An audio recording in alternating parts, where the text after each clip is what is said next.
is just one of the ways that optimal stopping rears its head in daily life. Committing to or foregoing a succession of options is a structure that appears in life again and again, in slightly different incarnations. How many times to circle the block before pulling into a parking space?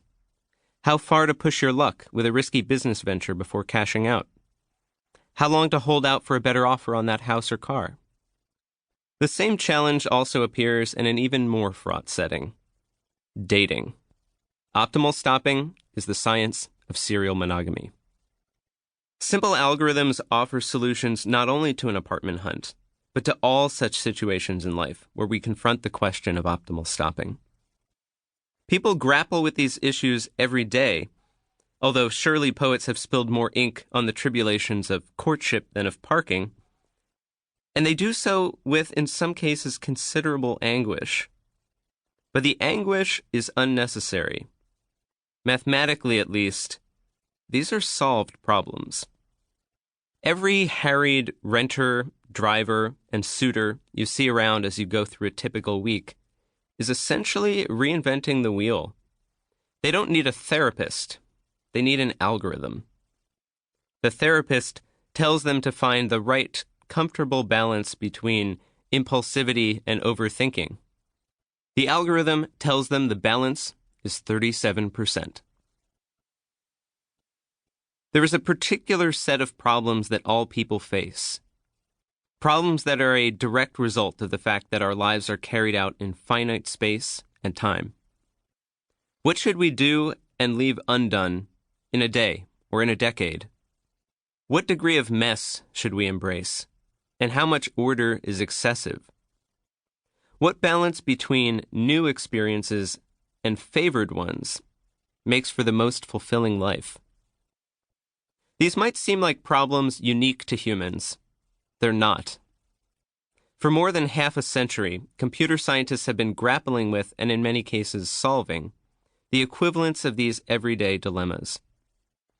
How should a processor allocate its attention to perform all that the user asks of it, with the minimum overhead and in the least amount of time? When should it switch between different tasks, and how many tasks should it take on in the first place? What is the best way for it to use its limited memory resources?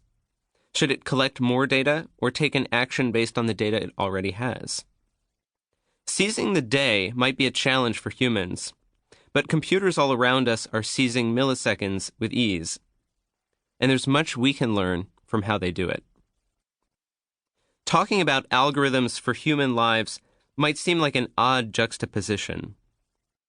For many people, the word algorithm evokes the arcane and inscrutable machinations of big data, big government, and big business, increasingly part of the infrastructure of the modern world, but hardly a source of practical wisdom or guidance for human affairs.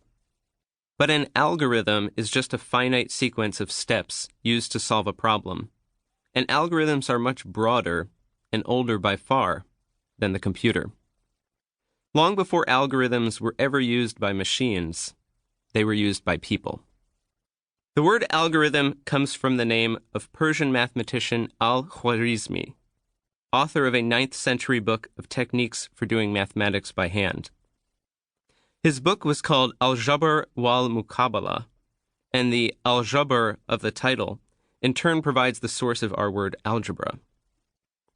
The earliest known mathematical algorithms, however, predate even al-Khwarizmi's work.